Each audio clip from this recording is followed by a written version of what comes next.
નમસ્કાર દરેક વિદ્યાર્થી મિત્રોનું મારી યુટ્યુબ ચેનલમાં ફરીવાર હાર્દિક સ્વાગત કરું છું। આજે આપણે ધોરણ 10 ની અંદર પ્રકરણ નંબર 15 માં આર્થિક વિકાસની અંદર આગળનો જે અભ્યાસ છે એ આપણે આજે કરવાનો છે। આજે આપણે જે ટોપિક ભણવાનો છે એની અંદર અલગ અલગ મહત્વના પ્રાથમિકતા કોને આપવી અને એની પછીનો અગ્રતા ક્રમ આપવો એના વિશેનો અભ્યાસ કરવાનો છે।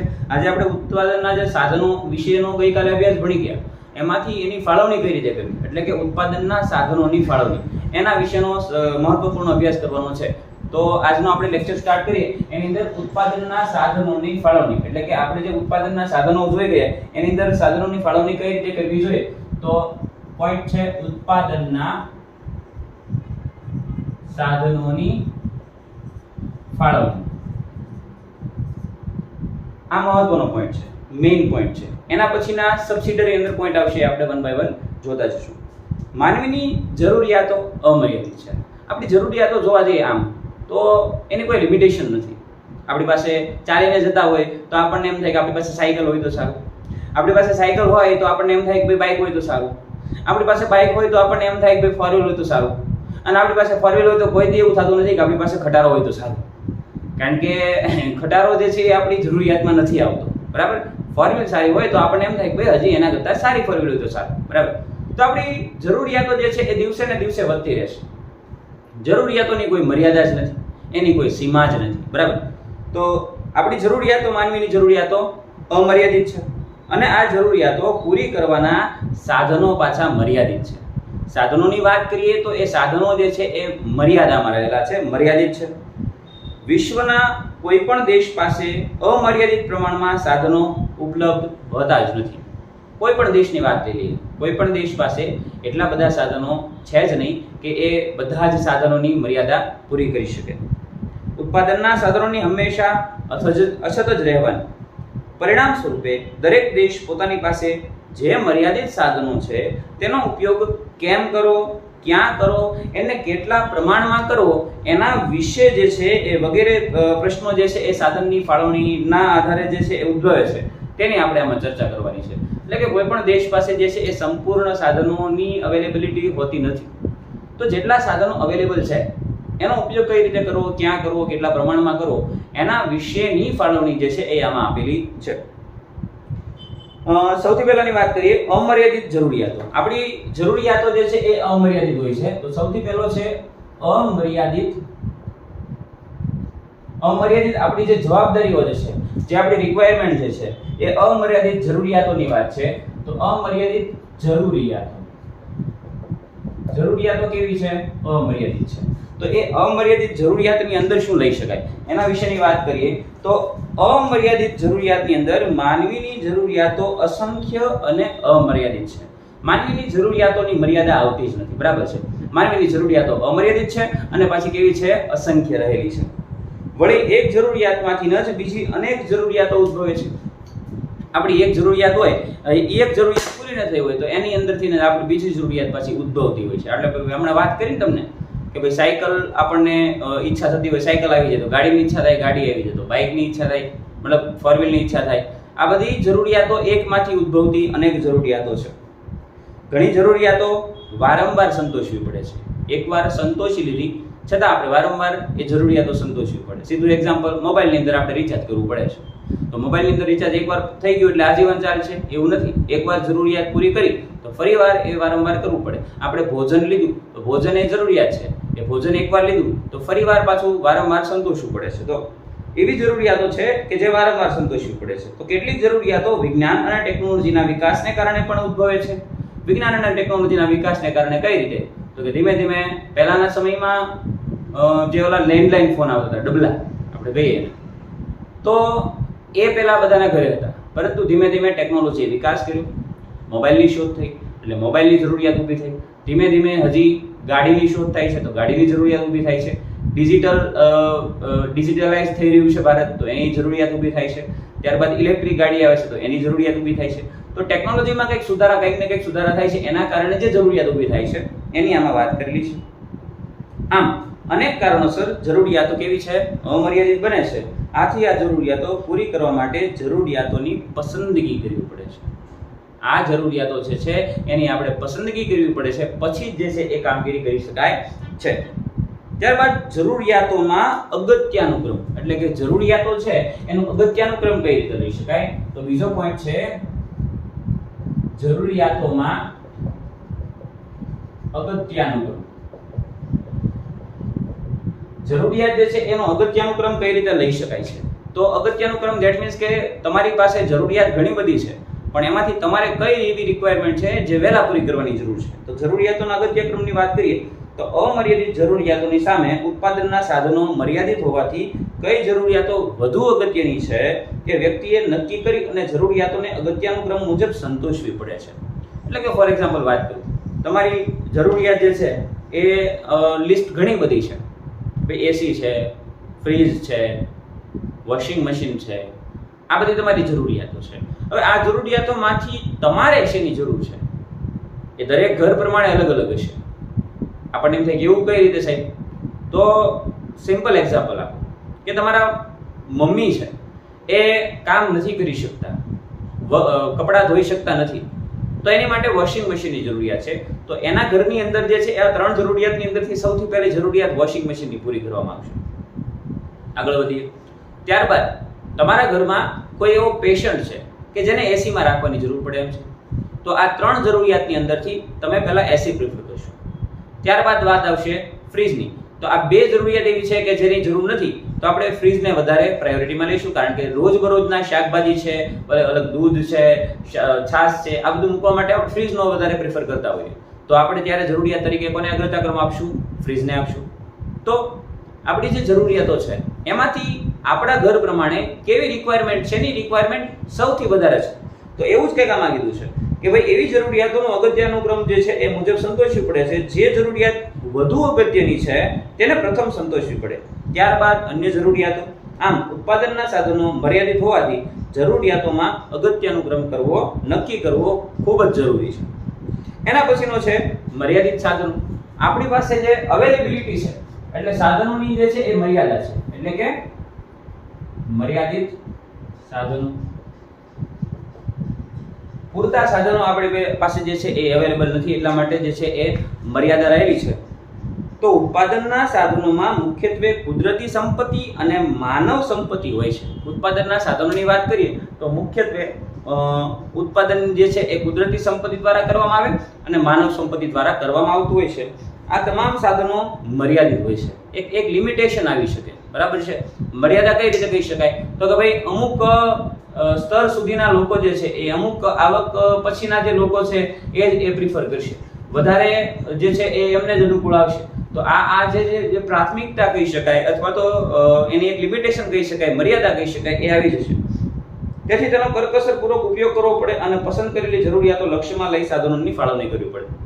જે આપણી પાસેની મર્યાદા છે, ફોર એક્ઝામ્પલ આપણી પાસે 5000 રૂપિયા છે, તો એ 5000 રૂપિયામાંથી કઈ જરૂરિયાત લેવી? 5000 ની મર્યાદા આવી ગઈ છે, આપણી પાસે એની કરતાં વધારે છે જ નહીં. તો એ 5000 ની અંદરથી આપણે કઈ વસ્તુ કરકસર રીતે ઉપયોગ કરી શકીએ જેથી કરીને આપણને જરૂરિયાતો પૂરી થઈ શકે? તો એ આવશે મર્યાદિત સાધનો. ત્યારબાદ સાધનોનો વૈકલ્પિક ઉપયોગ. સાધનોનો વૈકલ્પિક ઉપયોગ એટલે શું છે એ આપણે જોઈએ તો એની પછીનો ટોપિક છે સાધનોનો વૈકલ્પિક ઉપયોગ. સાધનોનો વૈકલ્પિક ઉપયોગની અંદર શું લઈ શકાય?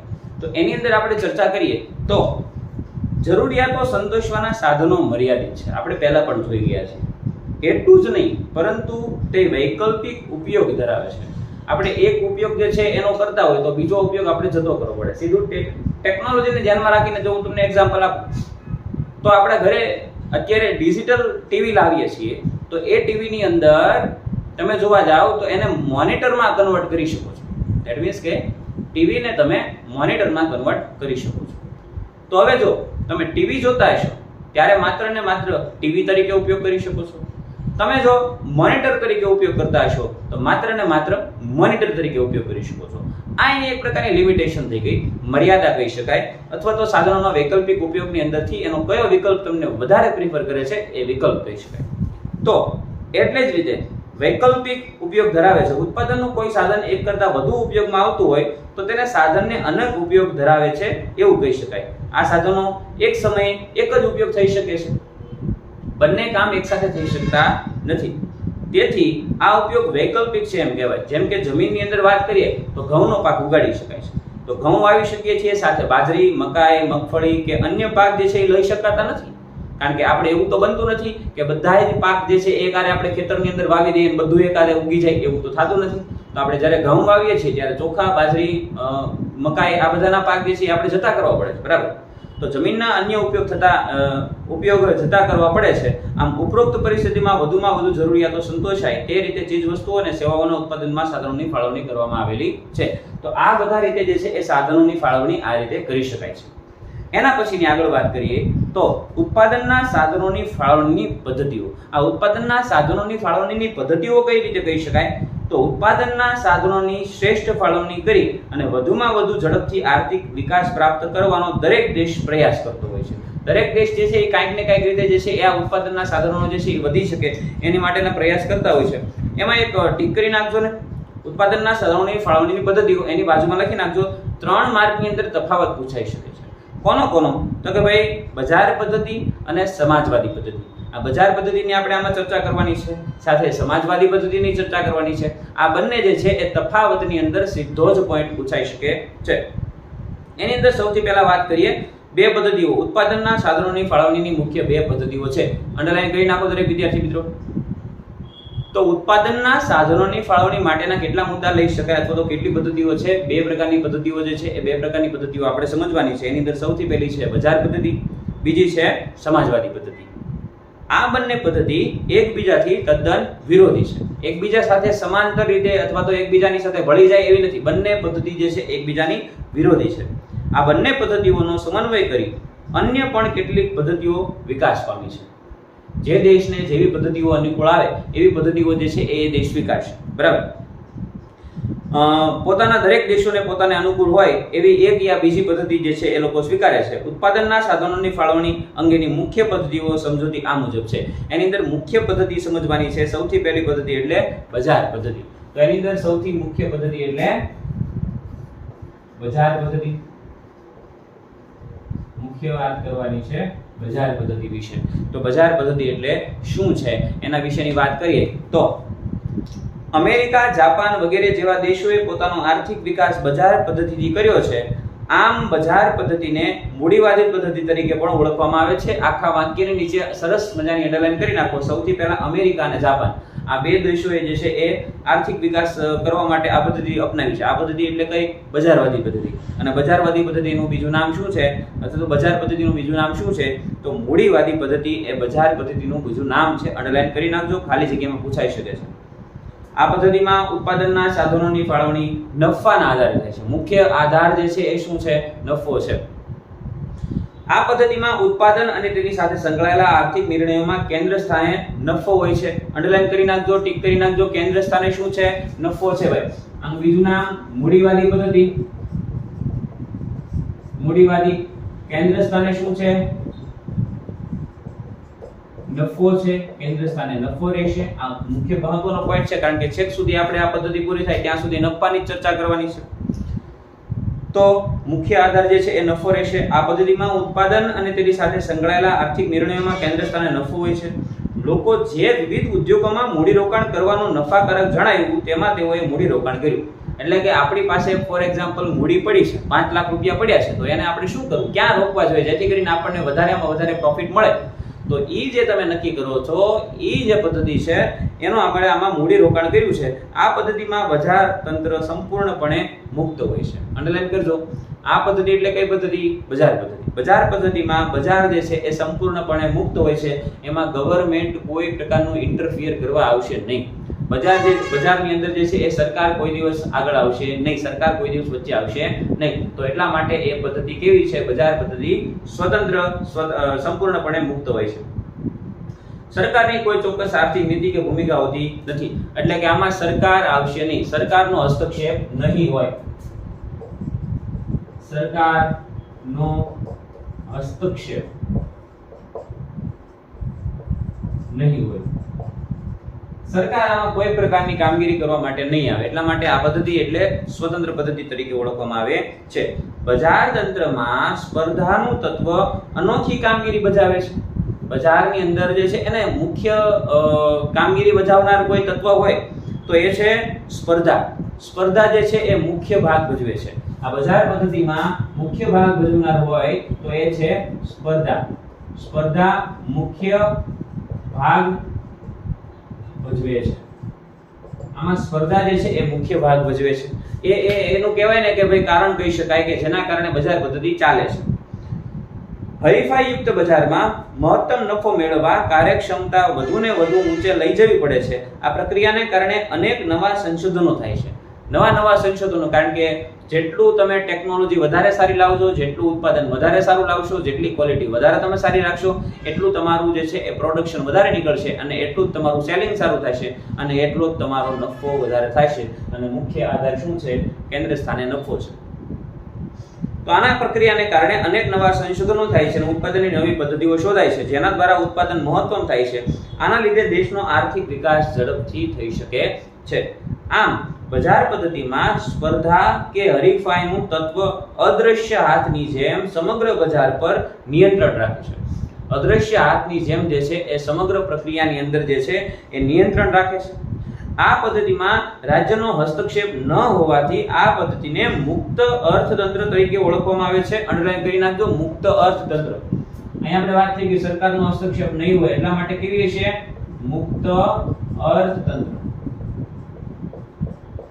મુક્ત અર્થતંત્ર તરીકે કઈ પદ્ધતિને ઓળખવામાં આવે છે?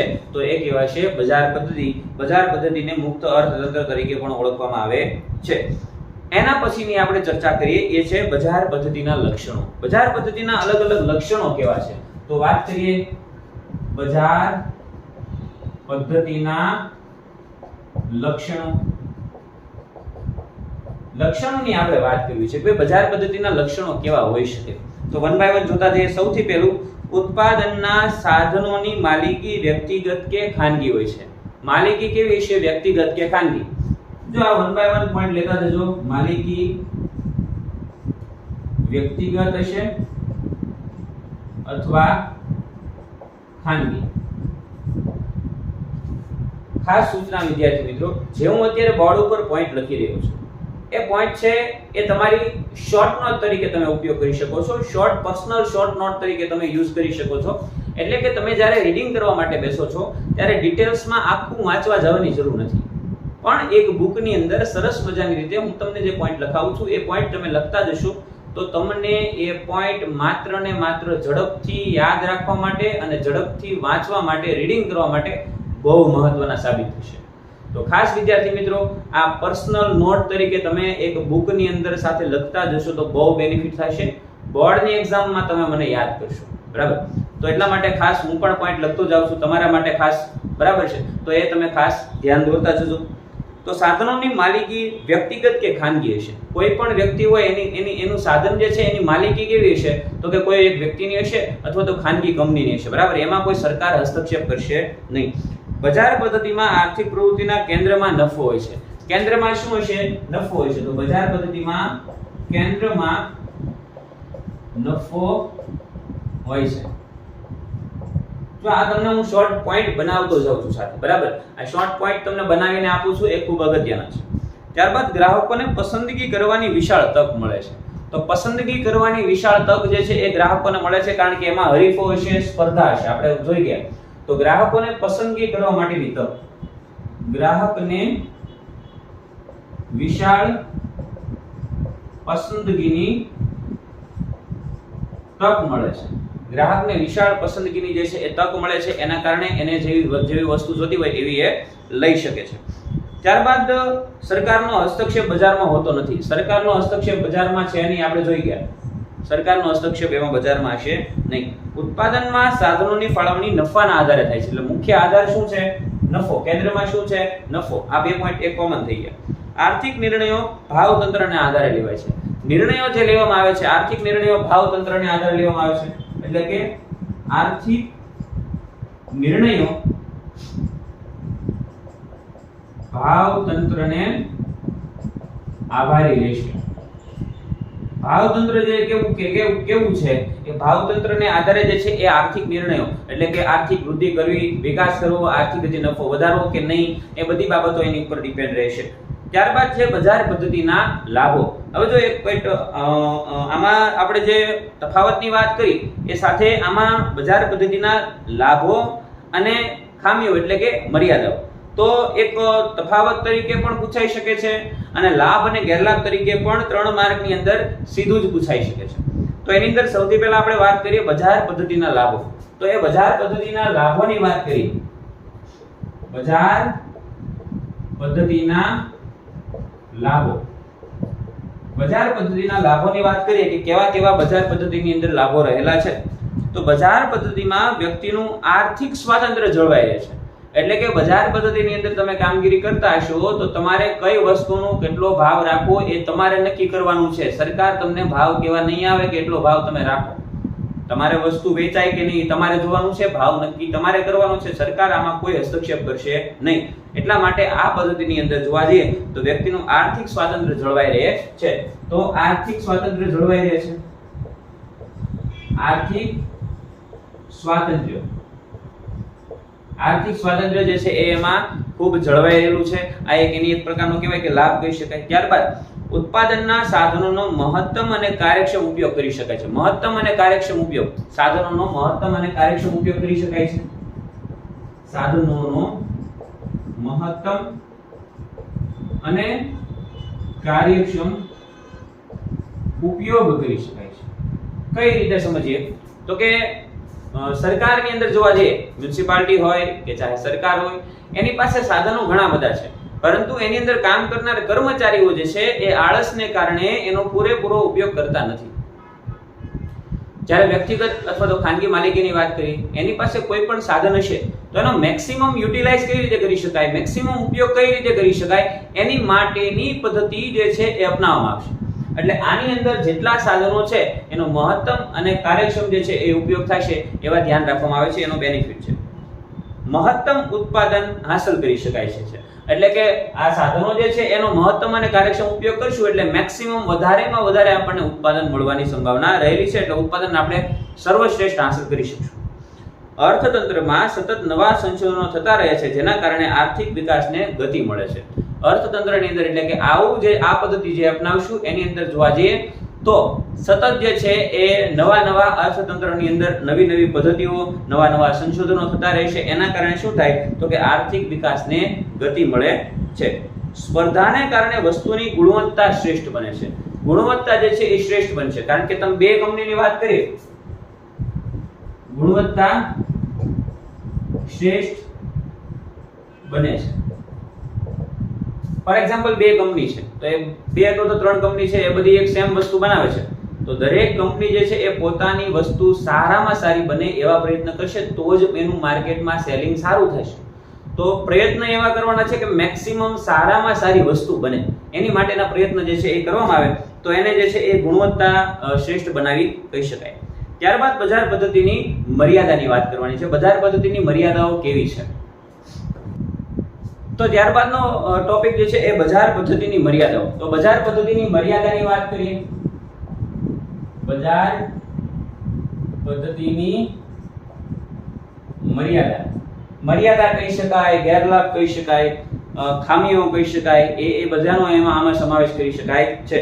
તો એની અંદર આપણે ચર્ચા કરીએ તો બજાર પદ્ધતિના અનેક લાભો હોવા છતાં તે સંપૂર્ણ નથી. તેમાં કંઈક ને કંઈક ત્રુટીઓ, કંઈક ને કંઈક ખામી રહેલી છે. એમાં કેટલીક ખામીઓ કે તેની મર્યાદાઓ જે છે એ નીચે મુજબ જોઈએ. તો નફાને ધ્યાનમાં રાખીને ઉત્પાદન થતું હોવાથી મોજ શોખની વસ્તુઓનું ઉત્પાદન વધુ થાય છે જ્યારે પ્રાથમિક જરૂરિયાતની વસ્તુનું ઉત્પાદન ઘટે છે. તો મોજ શોખની વસ્તુ વધારે થાય છે, મોજ શોખની વસ્તુનું ઉત્પાદન વધારે જ્યારે પ્રાથમિક જરૂરિયાતોનું ઉત્પાદન ઓછું. એટલે કે પ્રાથમિક જરૂરિયાતોની અંદર આપણે વાત કરીએ, રોટી, કપડાં, મકાન, શિક્ષણ ને આરોગ્ય, આ આપણી પ્રાથમિક જરૂરિયાત છે. તો એની અંદર પ્રાથમિક જરૂરિયાતોની અંદર આપણે રૂટીન લાઈફમાં જે યુઝ કરતા હોય, એટલે કે સામાન્ય રીતે આપણે વાત કરીએ તો સવારમાંથી શરૂ કરીએ તો સવારમાંથી નાની ઝીણી બાબતો, બ્રશ છે, કોલગેટ છે, ટૂથબ્રશ છે, પછી નાવાનું સાબુ છે, ત્યારબાદ અલગ અલગ સવારમાં આપણે ફ્રેશ થઈને જતા હોય પરફ્યુમ છે, આ બધી બાબતો જે છે એ સામાન્ય પ્રાથમિક જરૂરિયાતો કહી શકાય. તો પ્રમાણમાં મોજ શોખની વસ્તુઓ જે છે કે એવા મતલબ કહી શકાય કે ભાઈ સાધન સંપત્તિ અથવા તો એવું મોજ શોખથી જીવવાનું એટલે કે એસી, ફ્રીજ, ટીવી આ બધાની વસ્તુનું ઉત્પાદન ધીમે ધીમે વધી રહ્યું છે. જીવન જરૂરિયાતની વસ્તુઓ સામાન્ય ઉત્પાદન ખોરાક છે તો એનો પણ ભાવ ધીમે ધીમે વધતો ગયો છે. એટલે કે મોજ શોખ માટેના જે સાધનો જે છે એનું ઉત્પાદન વધારે થાય છે, જ્યારે પ્રાથમિક જરૂરિયાતોનું સાધન જે છે એનું ઉત્પાદન ઓછું થાય છે. એના આ એક પ્રકારની કહી શકાય ખામી છે, કારણ કે આમાં સરકાર ઇન્ટરફિયર કરતી નથી. સરકાર કહેવાના નથી કે ભાઈ તમે પ્રાથમિક જરૂરિયાતનું ઉત્પાદન કરો. રાજ્યની કોઈ નીતિ વિશે ભૂમિકા ન હોવાથી કુદરતી સંપત્તિનો દુર્વ્યય થાય છે. કુદરતી સંપત્તિનો દુર્વ્યય આની અંદર થવાની સંભાવના છે. કુદરતી સંપત્તિનો દુર્વ્યય. આપણને એમ થાય છે કે દુર્વ્યય કઈ રીતે? તો કુદરતી સંપત્તિની વાત કરીએ તો અલગ અલગ સૌંદર્ય પ્રસાધનના સાધનો છે અથવા તો અલગ અલગ એવી વસ્તુઓ કે છે કે જેની અંદર આ બધી કુદરતી વનસ્પતિનો ઉપયોગ કરવામાં આવે છે. તો સરકાર એમાં હસ્તક્ષેપ નથી કરતું, એટલા માટે ગમે તે વસ્તુ, ગમે તે પ્રોડક્ટ ગમે એવી બનાવીને એની અંદર ગમે એવા સાધનો વાપરી નાખવામાં આવે છે, જેથી કરીને એ ઉપયોગમાં તો નથી આવતા, પરંતુ દુર્વ્યય તરીકે એનો મતલબ દુર્વ્યય થાય છે. ત્યારબાદ ગ્રાહકોની બજાર વિશેની અજ્ઞાનતાને કારણે તેનું શોષણ થાય છે. ગ્રાહકનું શોષણ થવાની સંભાવના રહેલી છે. ગ્રાહકનું શોષણ. ઘણીવાર કેવું થાય કે આપણે વસ્તુ લેવા માટે જઈએ, એનો એકચ્યુઅલમાં શું ભાવ હોવો જોઈએ, એની ગુણવત્તા કેવી હોવી જોઈએ એની આપણને ખબર જ નથી હોતી, જેના કારણે આપણે શું થાય છે, આપણે છેતરાઈ જઈએ છીએ. બરાબર. તો આ બજાર પદ્ધતિની એક મુખ્ય ખામી છે કે ગ્રાહકને જાણકારીના અભાવને કારણે, જ્ઞાનના અભાવને કારણે એનું શોષણ થાય છે. સંપત્તિ અને આવકનું કેન્દ્રીયકરણ થવાથી આવકની અસમાનતામાં વધારો થાય છે. આવકની અસમાનતામાં વધારો થાય એટલે કે બજાર પદ્ધતિમાં મુખ્ય કેન્દ્ર સ્થાને નફો હોય છે. તો મેક્સિમમ દરેક કંપની જે છે એ પોતાનો મેક્સિમમ નફો કમાવા માટેના પ્રયત્ન કરતા હોય, તો જેના કારણે જે ઉપર કંપની જતી હોય એ સતત ઉપર જતી રહે અને જે ડાઉન માં રહેતી હોય એ કંપની સતત ડાઉનમાં જતી રહે. બરાબર. એટલે એની અંદર આવકની અસમાનતામાં વધારો થાય છે. ઇજારાશાહી, આર્થિક અસ્થિરતા, મજૂરોનું શોષણ વગેરેનો ભય રહેલો છે. ઇજારાશાહી એટલે કે કંપનીની અંદર જે છે એ પોતે કંપની બ્રાન્ડેડ બની ગઈ હોય તો એની એક માલિકી થઈ જાય, તો ઈ જેમ કે એમ જ કરવું પડે કર્મચારીને. બરાબર. તો એક પ્રકારના ઇજારાશાહી કહી શકાય, અથવા તો એવું કહી શકાય કે ભાઈ ઈ પોતે કંપની જે છે એ પોતાની માલિકી એટલે કે પોતે જે વસ્તુ બનાવે છે એનો ઇજારો લઈ લે કે આવી વસ્તુ બીજું કોઈ બનાવી શકે નહીં. એ મોટી બ્રાન્ડેડ કંપનીઓ જે છે એવું કરતી હોય છે, તો એને ઇજારાશાહી કહી શકાય. ત્યારબાદ આર્થિક અસ્થિરતા. પોતે જે છે એ આર્થિક રીતે ઘણા બધા સદ્ધર થઈ જાય, પરંતુ જે નબળા રહે એ નબળા રહે, તો એના કારણે આર્થિક જે છે એ અસ્થિરતા ઊભી થાય છે. મજૂરોનું શોષણ થવાની સંભાવના રહેલી છે વગેરે જેવા ભય આ કહી શકાય કે ભાઈ બજાર પદ્ધતિની એક પ્રકારની મર્યાદાઓ છે. તો આજનો લેક્ચર આપણે અહીંયા સુધી રાખીએ છીએ. નેક્સ્ટ લેક્ચરમાં આપણે જે અભ્યાસ કરવાનો છે એ સમાજવાદી પદ્ધતિ વિશેનો અભ્યાસ કરવાનો છે. ઓકે, મળીએ નેક્સ્ટ લેક્ચરમાં. આવજો. Have a nice day.